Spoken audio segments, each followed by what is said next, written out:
Dios les bendiga, hermanos, en esta noche.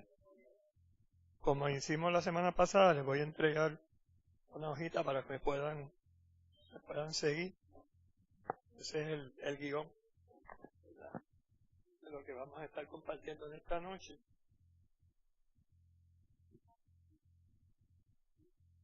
Como le habíamos dicho la semana pasada, vamos a estar comentando sobre capítulo 3 y capítulo 4 de Efesios, y ya entonces el próximo miércoles cerraríamos con el capítulo 5 y capítulo 6, para ir, ¿verdad? No ir demasiado apresurado. Lo que sí voy a necesitar es identificar algunos hermanos que puedan encargarse de leer algunas porciones bíblicas. Efesios 3, del 1 al 13, alguna persona que lo pueda tener buscado, muy bien, para el momento en que yo le indique, lo pueda leer, y así vamos poco a poco leyendo cada una de las porciones. Después, en Efesios 3, del 14 al 21, muy bien. Perdonen que los nombres no los, pero por lo menos identifico las caras. Después, en Efesios 4, del 1 al 16. Efesios 4, del 1 al 16, alguien que lo pueda, muy bien. Y finalmente, Efesios 4, del 17, Efesios 4, 17, hasta Efesios 5, 5. Así que vamos a ir tocando un poquito el capítulo 5 de Efesios. Alguien que pueda coger esa porción. Muy bien. Vamos entonces a escuchar la primera lectura, Efesios 3, del 1 al 13, el ministerio de Pablo a los gentiles. Y vamos a ir comentando. Y además de lo que está escrito ahí, siéntanse en la libertad de ustedes también a comentar algo, ¿verdad? O añadir algo a lo que yo vaya a compartir.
Amén. Ahí, gracias. Como mencionamos la semana pasada, no vamos a ir, ¿verdad?, versículo por versículo. Vamos a coger aquellas expresiones que son más importantes, ¿verdad?, y tratar de resumirlas un poco. Una de las cosas que se repite mucho, se habrán dado cuenta ya en los estudios pasados, es ese concepto de Pablo del misterio. Se van a dar cuenta que se repite bastante, ¿verdad?, bastante en la carta, cuando Pablo habla del misterio. Y esa es una concepción que Pablo tiene de lo que era esa voluntad de Dios desde el comienzo de los tiempos, ¿verdad? Como dijimos ya en los primeros capítulos, Pablo planteaba que Dios tenía, por decirlo de alguna manera, escondido, por decirlo así, ¿verdad? Tenía un misterio escondido, un misterio que todavía no se había revelado y que poco a poco se fue revelando.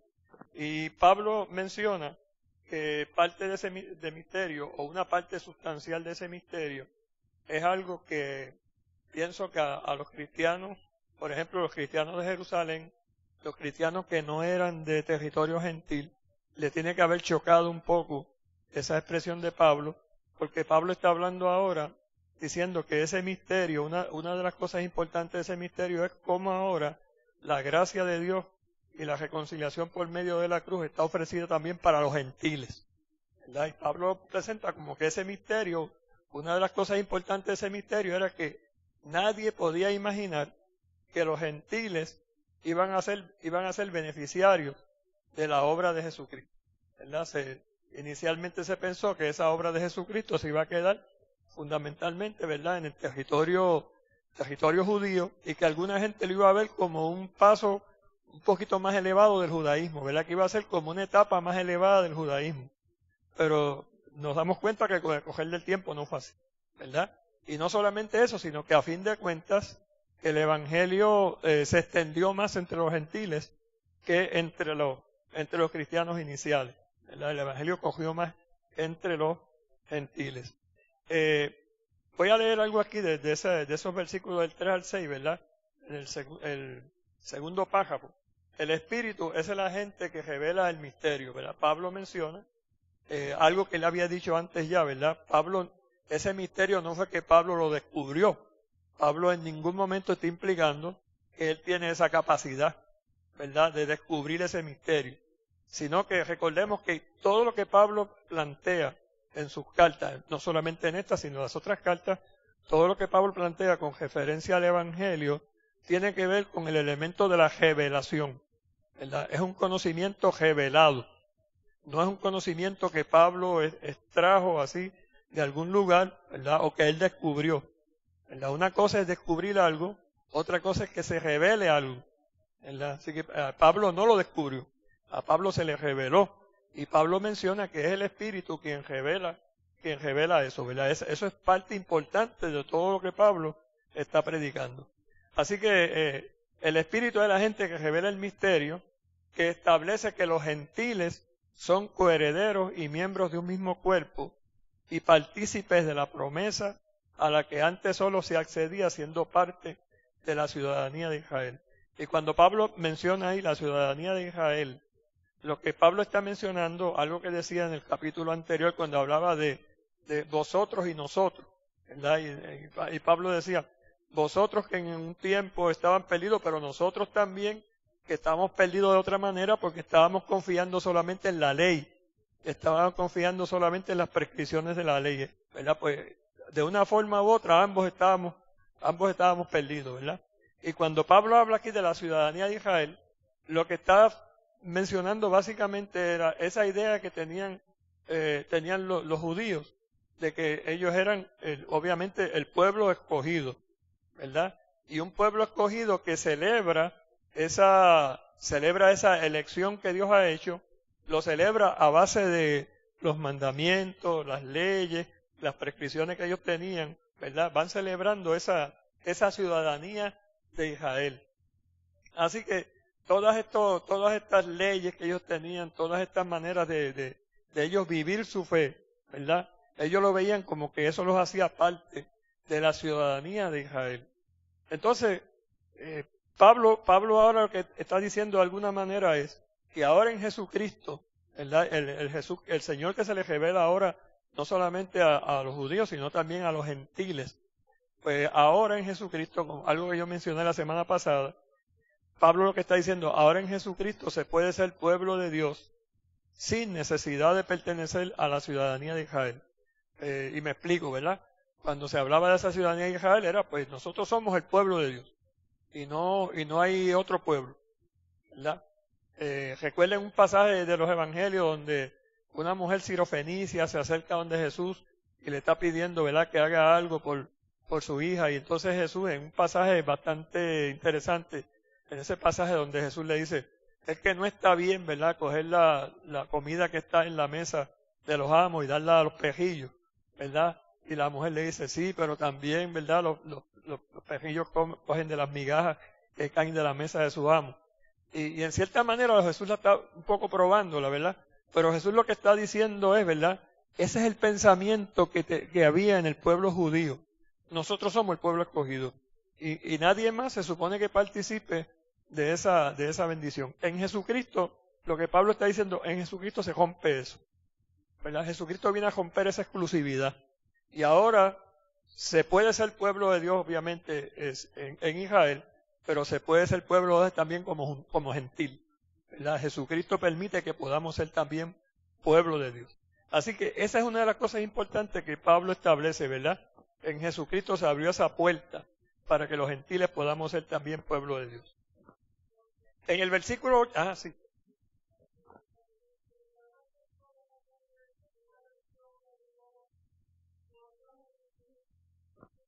¿De un Dios?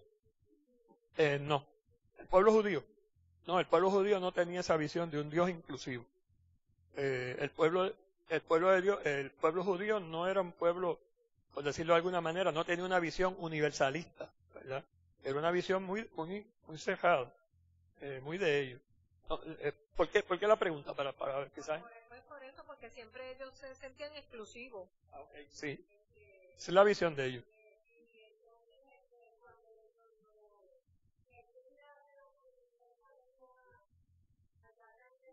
Ajá.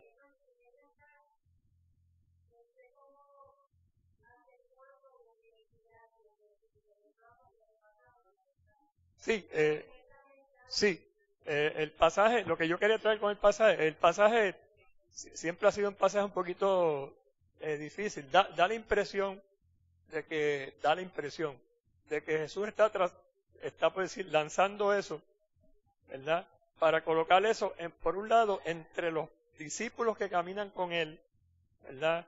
Que tienen una manera de ver las cosas, y la mujer que viene buscando ese favor, por decirlo así, ¿verdad? Y recuerden ustedes que a veces Jesús provocaba situaciones para que de esa situación saliera un principio del Evangelio y del reino. Así que posiblemente Jesús está hablando más, yo pienso que está hablando más para los discípulos que para la mujer, porque los discípulos tienen lo que se llama una visión de supremacía, ¿verdad? O sea, nosotros somos el pueblo escogido, ¿verdad? Y eso en un momento fue así. Pero en el ministerio de Jesús eso se rompe. ¿Verdad? Cuando digo que se rompe es que se expande, ¿verdad? Claro, a mí no me gusta poner las cosas así, ¿verdad? Tan radical, porque por ejemplo en el capítulo 11 de Romanos, cuando a Pablo le preguntan, eso no es el caso aquí, pero para que te dé una referencia, cuando a Pablo le preguntan, bueno, ¿y qué va a pasar con los judíos ahora? O sea, ellos siguen en el plan de Dios o no. Y entonces Pablo utiliza lo que yo mencioné en otra ocasión, ¿verdad? La imagen esa del olivo silvestre y la rama injertada. El olivo silvestre es el pueblo judío y la rama injertada son los gentiles. Y lo que Pablo está diciendo, no podemos descartar ni a uno ni a otro, ¿verdad? Porque ambos están amarrados ahí. Y Pablo lo que está diciendo, Dios sabrá de qué manera él va a resolver eso. ¿Ah? Seguro. Pero lo que Pablo está diciendo es, Dios sabrá de qué manera él va a resolver eso, ¿verdad? Para que tanto un pueblo como otro entren, porque lo que Pablo está diciendo es, y esto es un principio importante, lo que Pablo está diciendo ahí es que Dios no revoca sus promesas. Entonces, cuando le hacen esa pregunta a Pablo, Pablo lo que está diciendo es, tengan mucho cuidado de no excluir, ¿verdad? De no desahuciar, porque si Dios le hizo una promesa a su pueblo, de alguna manera la va a cumplir. Porque Dios no revoca sus promesas, ¿verdad? Así que ese es un principio bien importante, ¿verdad? Bueno, en el versículo 8, Pablo dice algo que es un poquito como volviendo un poquito a su pasado, ¿verdad? Como tratando como cuando uno recuerda algo que pasó con uno, ¿verdad? Y Pablo dice, a mí que soy menos que el más pequeño de todos los santos, me fue dada esta gracia de anunciar entre los gentiles el evangelio de las inescrutables riquezas de Cristo. Y cuando Pablo menciona ahí que él es el más pequeño entre los santos, ¿verdad? Posiblemente a lo que Pablo se está refiriendo es a que Pablo no ha perdido la memoria, el recuerdo de que él fue inicialmente un perseguidor de los cristianos. ¿verdad? Y no solamente fue un perseguidor de los cristianos, sino que posiblemente incitó a la muerte de algunos cristianos, ¿verdad? Entonces Pablo en ese sentido dice, bueno, yo soy realmente el más pequeño de todos, ¿verdad? Pero a su vez, en eso que Pablo está diciendo, hay también algo bien importante, porque de alguna manera, eso que Pablo está diciendo implica también hasta dónde puede llegar la gracia de Dios, ¿verdad? Hasta dónde puede llegar la misericordia de Dios, hasta dónde puede llegar el alcance de Dios. Porque un hombre que hizo todo eso contra los cristianos, un hombre que inclusive pudo haber tenido las manos llenas de sangre en algún momento, la gracia y la misericordia de Dios lo alcanzó de tal manera que lo convirtió quizás en el apóstol más importante del cristianismo, ¿verdad? Algo que no deben perder de vista en la Biblia, porque no es el único caso. Nosotros tenemos casos en la Biblia donde vemos cómo Dios cambia situaciones que parecen que no hay manera de enderezarlas con algunas personas y cómo Dios las cambia. Recordemos nosotros que Moisés, cuando Moisés se encuentra con Dios, Moisés estaba huyendo de Egipto porque Moisés había matado a una persona en Egipto. No perdamos de vista eso. Que Moisés había matado a una persona en Egipto. Moisés tenía las manos llenas de sangre, ¿verdad? Y cómo entonces Dios llama a una persona que había sido un homicida. O sea, no le busquemos vuelta, ¿verdad? Y que tuvo esa situación y cómo Dios entra y cambia la situación de Moisés para convertirlo en el caudillo que nos dice el texto bíblico. Así que tenemos que mirar eso con mucho cuidado porque en cierta manera lo que nos está diciendo es cómo Dios puede revertir una experiencia donde parece que lo único que hay es pérdida y donde parece que una persona no tiene salida y no tiene remedio, y cómo Dios puede revertir eso y convertirlo en una persona que a fin de cuentas venga a ser de bendición, ¿verdad? Y eso no se queda ya en el texto bíblico.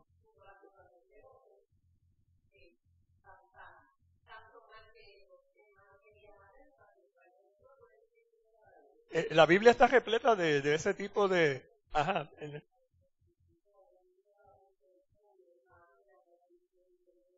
Sí. Bueno, y Jacob, que tampoco era precisamente un muchachito bueno. ¿Sabes? Cuando nosotros leemos la historia de Jacob, Jacob era un fraude. Jacob era perdón que lo diga así, Jacob era un embustero. Jacob engañó a su hermano y siguió por ahí, pues claro, incitado por su mamá. O sea, una de las cosas lindas que tiene la Biblia es que la Biblia no nos presenta ángeles. La Biblia nos presenta los seres humanos como somos, ¿verdad? Y entonces nos presenta como somos, pero la diferencia que hace es que presenta a un Dios que puede actuar en medio de esas circunstancias nuestras como seres humanos. Pero tenemos todos esos personajes. Jacob fue algo terrible. Y David no fue precisamente, ¿verdad?, un muchachito bueno. Y cómo en todo eso Dios, ¿verdad?, pudo cambiar esa circunstancia. Así que en esos primeros versículos lo que vemos es Pablo diciendo, bueno, miren hasta dónde alcanza el misterio de Dios, ¿verdad? Como cuando Dios va revelando su misterio, ¿verdad? Ese misterio no se queda solamente en los que inicialmente lo conocían, sino que ahora alcanza a los gentiles que a los ojos de muchos eran los perdidos, los que no tenían remedio. Y ahora como el Evangelio los va alcanzando a todos ellos, ¿verdad? Nosotros tenemos que dar gracias a Dios por eso, porque nosotros somos parte de los gentiles, ¿verdad? Así que nosotros también hemos sido beneficiados, hemos sido herederos de eso. Vamos a leer entonces en Efesios 3 del 14 al 21. Recuerden que si alguien tiene una pregunta o comentario, en confianza.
Amén. En esta sección hay algo bien importante que no podemos perder de vista, y es que Pablo está hablando fundamentado en la doctrina de la Trinidad, la doctrina del Dios Trino, ¿verdad? Por eso cuando vemos las menciones que Pablo va haciendo, por ejemplo, en el versículo 14, Pablo habla de Dios Padre de nuestro Señor Jesucristo, ¿verdad? En el versículo 16 nos habla por su Espíritu, y en el versículo 17 habla de que habite Cristo. Así que ahí está tomando, por decirlo así, las tres manifestaciones, ¿verdad?, de Dios en la Trinidad: el Dios Padre, el Espíritu Santo y su Hijo Jesucristo. Como yo decía la semana pasada, Pablo no es ingenuo y no es descuidado tampoco. Pablo va pensando muy bien cuál es el mensaje que él le va a comunicar a la iglesia, y una de las cosas que quiere que no se salga del entendimiento es que él está hablando de un Dios trino, de un Dios que se manifiesta, ¿verdad?, en tres maneras. Lo que decíamos al comienzo de este estudio bíblico, ¿verdad?, que como Pablo le está hablando a gentiles, gente que todavía no habían tenido un entendimiento muy cabal, y que todavía estaban un poco en la idolatría, ¿verdad?, y algunos todavía apegados a algunas divinidades.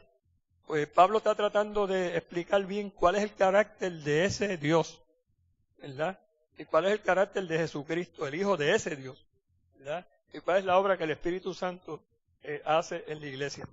Este es un asunto que yo lo menciono porque este es un asunto que no fue fácil para Pablo ni fue fácil para la iglesia. El asunto de la Trinidad no ha sido nunca tan fácil como puede parecer, ¿verdad? Nosotros hablamos de un Dios trino y aceptamos todo eso, pero cuando tú le preguntas a una persona, explícame eso, ahí la cosa como que no es tan sencilla.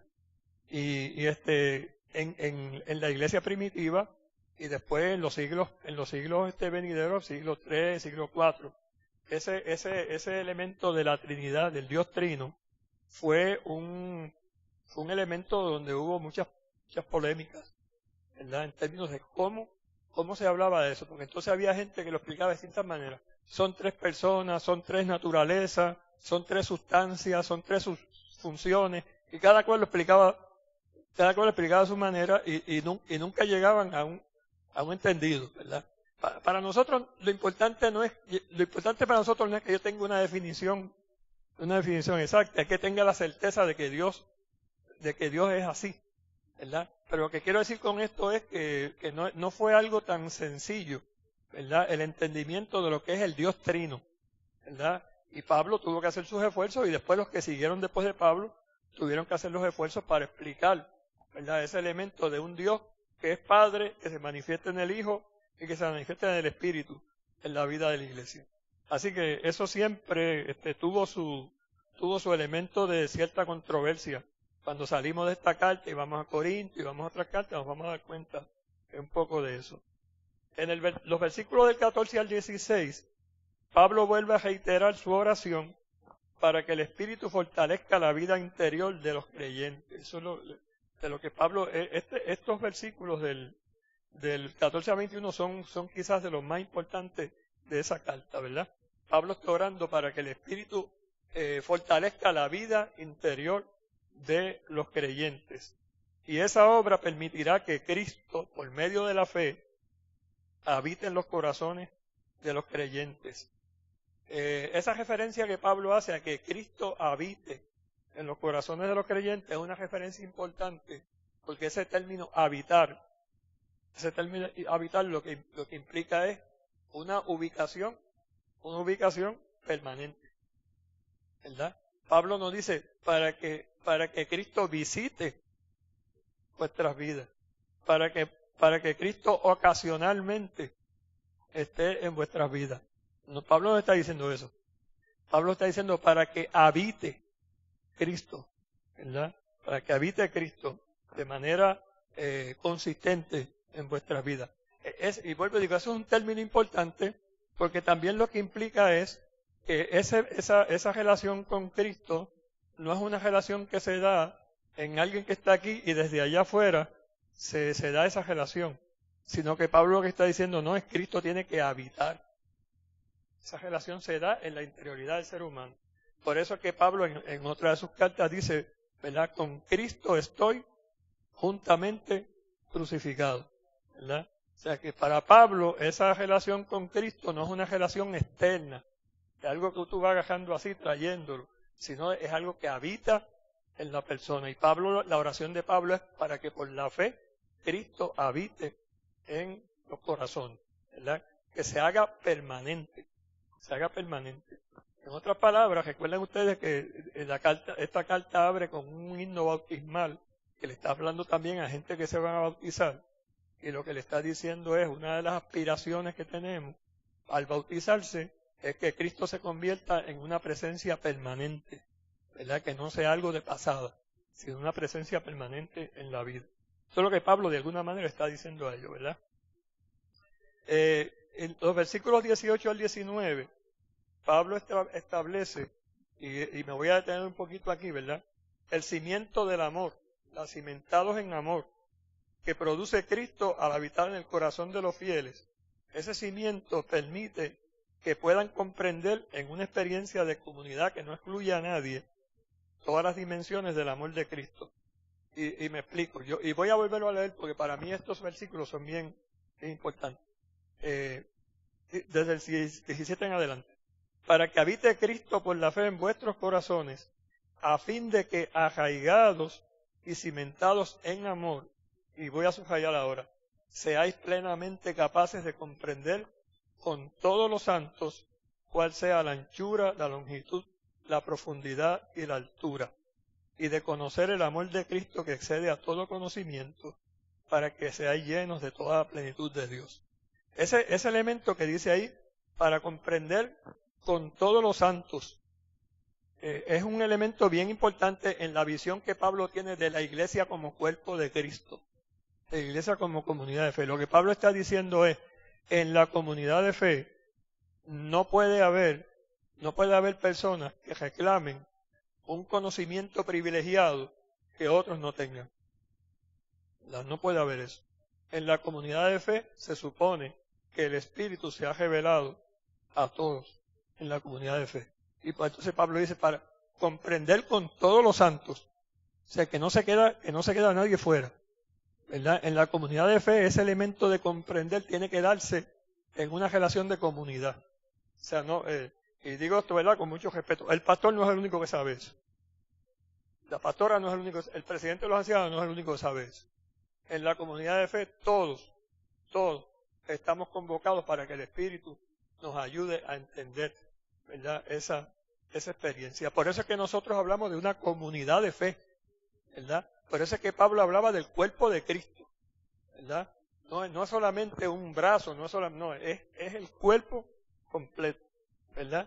Seáis plenamente capaces de comprender con todos los santos cuál sea la anchura, la longitud, la profundidad y la altura. Y lo que Pablo está haciendo ahí es como cogiendo todas las dimensiones que se pueden conocer, lo alto, lo bajo, lo de este lado, lo del otro lado, ¿verdad? Todas las dimensiones. Pablo está diciendo comprender en todas las dimensiones y de conocer el amor de Cristo que excede todo conocimiento para que seáis llenos de la plenitud de Dios. Pablo está diciendo, después que en la comunidad de los fieles, entre todos los santos, podemos y mediante la fe y la intervención del Espíritu, podemos llegar a conocer, ¿verdad?, el amor de Cristo en la comunidad de fe. Entonces, de alguna manera, estamos conociendo lo que es la plenitud de Dios, ¿verdad? Estamos conociendo lo que es cómo se manifiesta la plenitud de Dios en la vida de la iglesia, ¿verdad? Pero la plenitud de Dios no se puede manifestar si yo parto de la premisa de que yo soy el que sé y los otros no tienen participación en eso.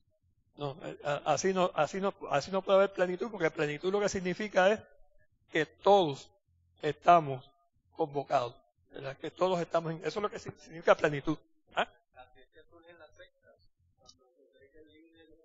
Es eso, y estoy diciendo esto, ¿verdad?, con toda intención. Yo sé, obviamente, como yo digo a veces, se lo estoy diciendo a la gente que no debo decírselo, pero es bueno siempre recordar eso, porque, Ernesto.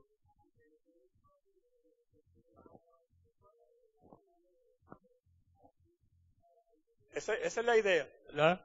Y como dice Ernesto 2 acá, ¿verdad? Este, eso es para decirlo de alguna manera. Así es como surgen las sectas. ¿Verdad? Así es como, y no nos engañemos, en Estados Unidos, desde la Iglesia de Discípulos de Cristo, surgieron líderes de sectas, ¿verdad? Y sabemos de las cosas que sucedieron, ¿verdad?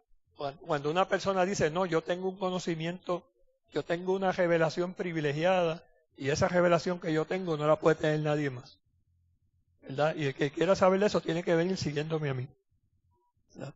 Entonces, así no es como el Espíritu funciona en la vida de la iglesia, ¿verdad? El Espíritu es un Espíritu que tiene que ayudar a que se abra el entendimiento de todos. Que hay personas que pueden tener un poco más de madurez, seguro. Que hay personas que pueden tener un poco más de experiencia, seguro. Que hay personas que pueden estar un poquito más informadas, sí. Pero eso no implica, ¿verdad?, que tiene ese conocimiento privilegiado, ¿verdad? Así que eso Pablo lo quería hacer. Recuerden ustedes que después, ¿cuáles son los problemas que Pablo después enfrenta en Corinto? Cuando dicen, pues había unos que eran de Apolo, otros que eran de Cefa, otros que eran de allá en Corinto. Ese era el problema, ¿verdad? Porque entonces había gente que iba siguiendo, ¿verdad? Entonces había unos oradores que hablaban muy bonito, pues entonces esos se iban con esos oradores, ¿verdad? Y habían otros que tenían otros carismas, pues esos se iban con esos otros. No, Pablo dice, no, eso no es la manera, ¿verdad? Eso no es la manera. Porque el vínculo que hay es el amor de Cristo que excede, como él dice ahí, que excede a todo conocimiento. El amor de Cristo es el vínculo que tiene que amarrar la vida de la iglesia. Entonces, vamos entonces a Efesios 4, del 1 al 16, digo, si no hay ninguna pregunta con relación a eso. Ajá, sí, perfecto.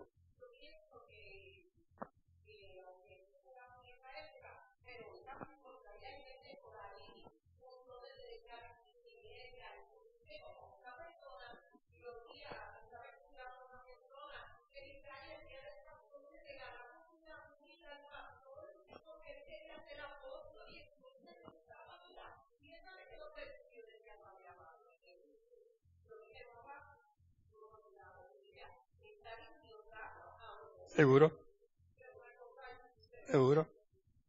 Eso, en esta cultura nuestra, eso está siempre a flor de piel, ¿verdad? En esa cultura nuestra siempre está a flor de piel, porque recuerden que la cultura nuestra es el elemento de la estrella, ¿ah? Que es la estrella, eso está ahí. Sí, antes que la hermana lea eso, déjeme decirle una anécdota, ¿verdad? Antes que lea eso. Eso que tú dices de Jesucristo, hombre. Mi esposa y yo fuimos a acompañar una pareja de hermanos salvadoreños que eran de nuestra iglesia allá en Paro Candelaria, los papás de la mamá de Natalia, tú lo conoces. Y fuimos allá a El Salvador y entonces fuimos a la iglesia donde ellos acostumbran visitar cuando, oiga hermanos, y llegamos a aquella iglesia y ese Jesucristo hombre había estado el sábado antes por allí, se había metido a una iglesia católica por allí y había empezado a desbaratar imágenes por allí, todo lo que hay allí en San Salvador. Y cuando nosotros llegamos allí a la iglesia, y pues, tenemos dos hermanos aquí de Puerto Rico, y el pastor, esa mañana el pastor iba a dar una reflexión sobre esa cuestión de Jesucristo, hombre, ese puertorriqueño, nosotros, mi esposa y yo estábamos, como que hoy no era el día de venir aquí, ¿verdad? Como que hoy no era el día de estar aquí, ¿verdad? No, yo estaba de visita, pero uno se siente avergonzado, ¿no? Se siente avergonzado. No, nosotros hundimos la cabeza y yo dije, ya que se acabe esto rápido para salir de aquí. Hermana, perdone que le ha hecho esperar.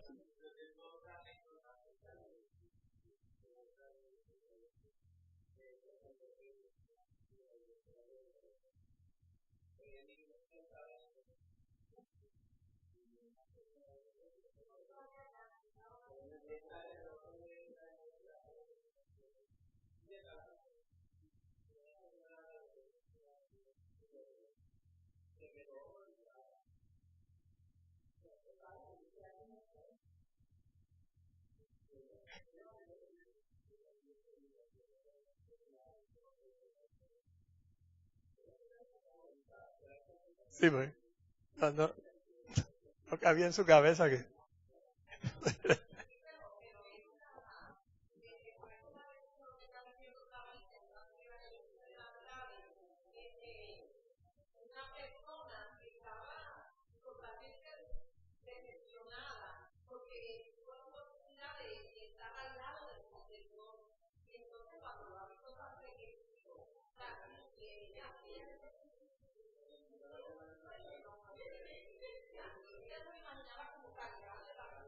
Sí.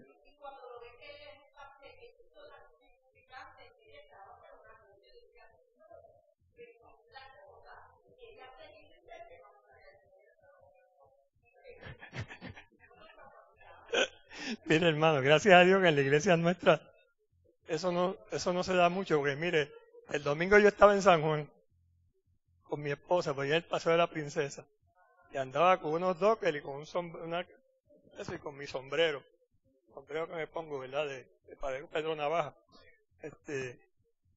Y esta hermana andaba por allí, ¿verdad? Andaba con otra gente de la familia.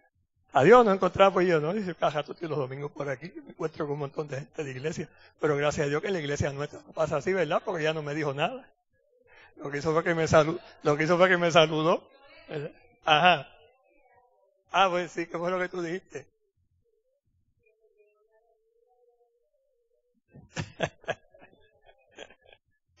Bien, bueno, eso hicimos acá una pausa. Vamos a leer ahora.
Ok, vamos, gracias. Vamos a dejarlo hasta ahí y después seguimos leyendo para tomar esta parte ahora.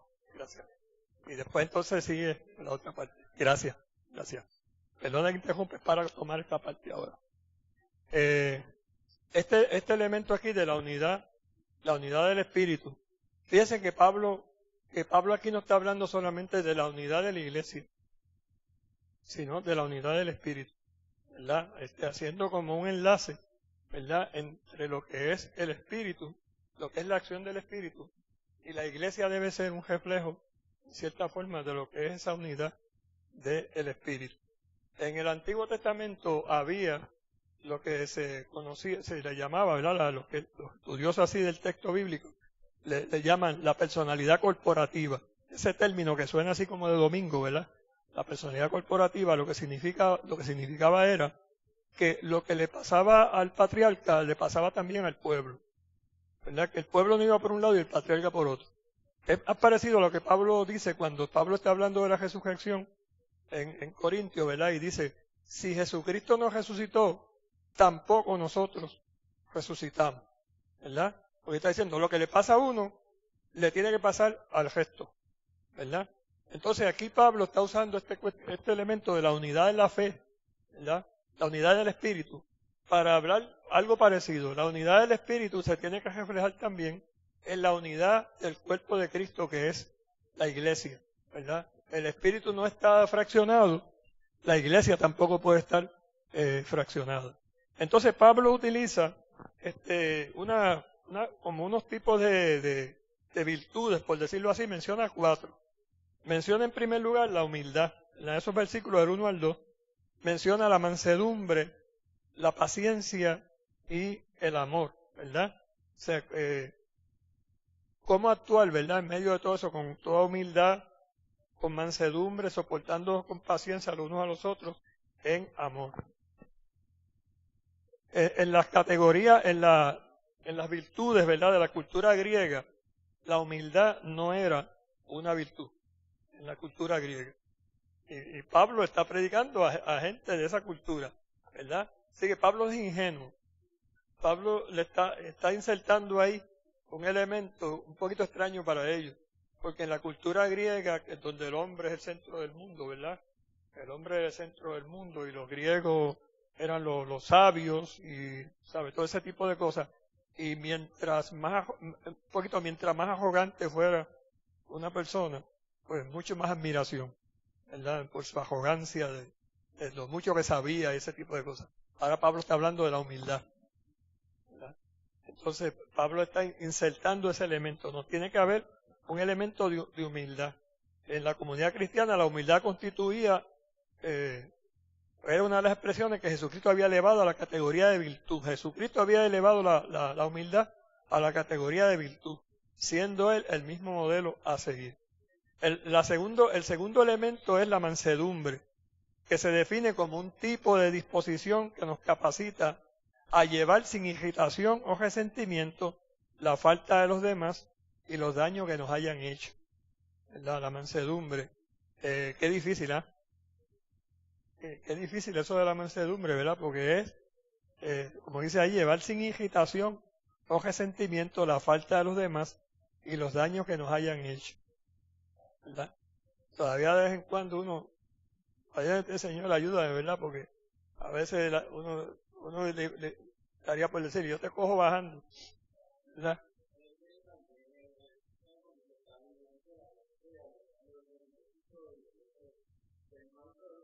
Eso que estás diciendo, eso es lo difícil. Porque si fuera en una sociedad donde más o menos todo está bastante nivelado, no hay problema. Pero en una sociedad violenta, en una sociedad donde los issues que tenemos ahí tan fresquitos ahora, ¿verdad? De las injusticias y las cosas que suceden, ¿verdad? Esa cuestión de uno tragar gordo, ¿verdad? Y decirle al Señor, bueno, dame, hay un compañero pastor jubilado que decía así en broma, que él le decía al Señor, Señor, mete tú la mano para que yo no meta la pata, ¿verdad? Y cada rato la oración, su oración era esa, ¿verdad? El elemento ese elemento de la mansedumbre, ¿no? La paciencia que va ahí amarrada de la mano, ¿verdad? Es el espíritu duradero, incansable, que sabe cómo salir adelante del dolor o la provocación mediante una fuerza aprendida solamente a los pies del Redentor. Cómo la paciencia, más que aprenderla, es cómo internalizarla, ¿verdad? Pablo está hablando aquí, todo lo que Pablo está diciendo, todo esto tiene que ser obra del Espíritu. ¿Verdad? Esto no puede ser que yo digo mentalmente voy a hacer, ¿verdad? Tiene que ser algo que el Espíritu me ayude a... Digo, tiene que haber una decisión, pero el Espíritu es el que tiene que cimentar eso. Y el amor como una fuerza tolerante que nos permite aceptar y respetar a otros y otras a pesar de su fuerza, de sus faltas y de sus debilidades. Entonces, en los versículos del 4 al 6, lo que sigue es una relación de 7 componentes que son fundamentales para asegurar la unidad de la Iglesia. Y esta relación revela la influencia judía que atesoraba la visión de la unidad del Dios que estaba presente en la vida de la comunidad. Cuando vamos a Deuteronomio capítulo 6, versículo 4, el famoso Shema Israel, escucha Israel, Jehová tu Dios, uno es. ¿Verdad? Ese elemento de Dios no está partido en pedazos, Dios es uno, ¿verdad? Es uno, y se supone que el pueblo de Dios también en ese sentido tenga ese elemento de unidad. Ahora, además de eso, hay un elemento que no podemos perder de vista, porque vuelvo y digo, Pablo no era ingenuo, ¿verdad? Posiblemente en esta noche nos tengamos que quedar aquí en esto, para no alargar mucho la cosa, pero Pablo no era ingenuo, y Pablo sabía que en la cultura griega había este elemento de los números, de los símbolos, de los símbolos que había en los números. Y el número 7 era un número que tenía que ver con la perfección, ¿verdad? El número 7 era el símbolo de la perfección. Por eso no nos extraña que cuando vamos a Apocalipsis, cuando el Espíritu le habla a las iglesias, ¿a cuántas iglesias le habla? A 7 iglesias. Eso no quiere decir que habían 7 iglesias. Podía haber más iglesias. Pero el escritor de Apocalipsis está tratando, ¿verdad?, de utilizar la fuerza esa que tiene ese símbolo, ¿verdad? Y entonces habla de cómo el Espíritu le habla a las 7 iglesias. Posiblemente en esas 7 iglesias están incluidas todas las demás, de alguna manera, ¿verdad? Ahora aquí Pablo lo que está haciendo es lo mismo, porque recuerden ustedes que en ese esfuerzo evangelizador que se está haciendo, había que utilizar, y yo creo que esto el Espíritu le dio esa agudeza a Pablo y a otros más, había que utilizar los elementos de la misma cultura a donde se iba, para que la gente pudiera entender el mensaje utilizando elementos de la misma cultura. Así que si aquella gente, para ellos, el 7 era un símbolo de perfección, Pablo dice, pues, estoy ahora parafraseando, Pablo dice, pues ahora yo voy a hablar de siete elementos, 7 virtudes que son importantes para la unidad de la iglesia, ¿verdad? Y entonces, eso para ellos no es extraño, porque eso a ellos le hacía mucho sentido,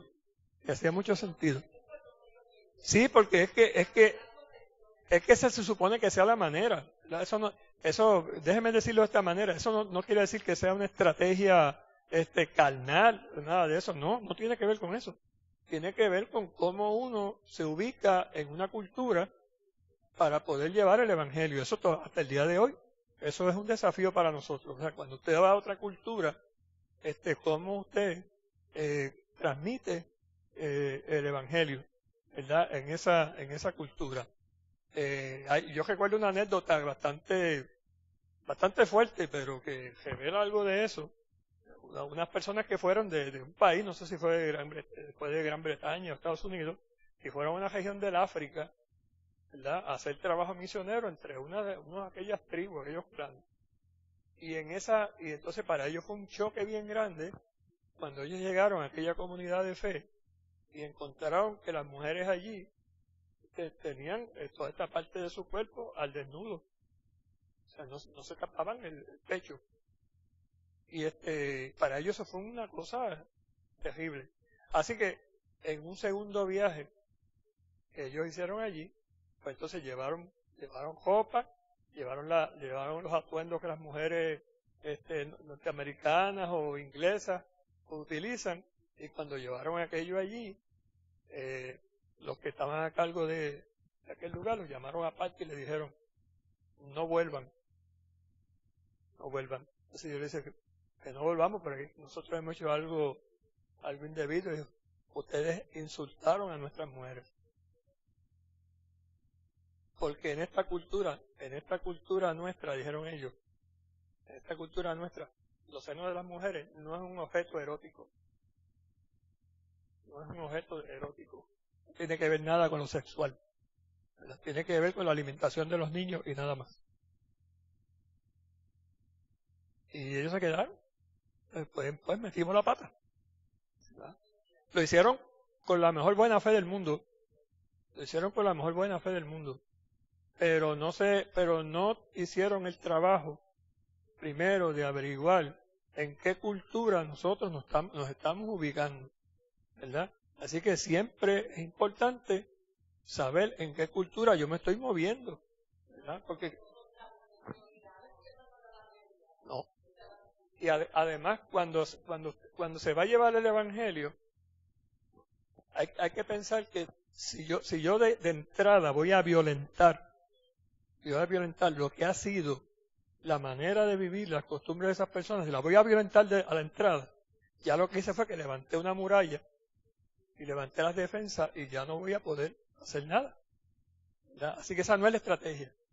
La estrategia tiene que ser ir, ¿verdad?, de otra manera, ubicándose primero y conociendo, y desde ahí desarrollar un tipo de lenguaje que le haga sentido a ellos, ¿verdad?, hasta que entonces el mensaje pueda llegar, ¿verdad? Eso para nosotros sigue siendo un desafío hoy. Así que, ¿qué es lo que hace Pablo? Pablo comienza entonces a hablarles a ellos, ¿verdad?, de estas caras de la unidad cristiana, que son fundamentalmente 7, ¿verdad? Primero, un solo cuerpo, ¿verdad? Un solo espíritu, una misma esperanza de vuestra vocación, un solo Señor, una sola fe, un solo bautismo y un solo Dios y Padre de todos. Lo que Pablo está diciendo, aquí no cabe otro, ¿verdad? Es un solo Dios, es una sola fe, es un solo bautismo, ¿verdad? Es un solo Señor, ¿verdad? Para romper con ese elemento, ¿verdad?, esa diversidad de ídolos o de imágenes que la gente podía tener en aquel momento. Eso, hermanos, con esto voy cerrando, ¿verdad? Yo no quiero abusar del tiempo de ustedes. Eso me parece que en cierta medida era bien importante que Pablo lo planteara, pero eso estableció una diferencia bien grande en términos de lo que había sido la manera de aquella gente ver la religión, ¿verdad? Porque en aquella religión, como dijimos la semana pasada, podía entrar cuanto ídolo había y cuanta divinidad había, hasta el punto de que tenían un altar que decía al Dios no conocido. Por si acaso se nos quedó alguien fuera de la lista, pues ahí está ese altar también para ese Dios. Y entonces Pablo está diciendo, no es de esa manera. La única manera de vivir en armonía con Jesucristo, ¿verdad?, es que se integre en la vida de uno ese principio de un solo Dios, un solo Señor, una sola fe, un solo bautismo y un solo Dios Padre de todos, ¿verdad?, en el cual nosotros nos constituimos en familia. Esa es la única manera en que la iglesia puede vivir la unidad, ¿verdad? Cuando nosotros decimos, bueno, nuestro eje es esto. Y desde ahí yo puedo bregar con la diferencia tuya, con la diferencia de aquel, con la diferencia de este, con la diferencia del otro, ¿verdad? Siempre y cuando que en todas esas diferencias haya un punto de encuentro. Y ese punto de encuentro es un solo Dios, una sola fe, un solo Señor, un solo bautismo. Ahí no puede haber cambio, ¿verdad? Podemos hablar de todo lo demás, podemos tener diversidad en otras cosas, pero eso es el centro, ¿verdad?, de la experiencia de nuestra fe. Bueno, vuelvo y dije, quiero terminar aquí para no abusar mucho del tiempo de ustedes, de manera que entonces yo me asegure que la semana que viene puedan venir, ¿verdad? Porque si sigo, entonces la semana que viene me van a decir no me quedo. Y entonces la semana que viene yo me encargaré de resumir y de cejar, ¿verdad? Lo que no hemos cubierto ahí está más o menos escrito, ustedes le pueden dar seguimiento en su hoja. Así que Dios les bendiga, hermanos. Dios le bendiga también a usted, pastor.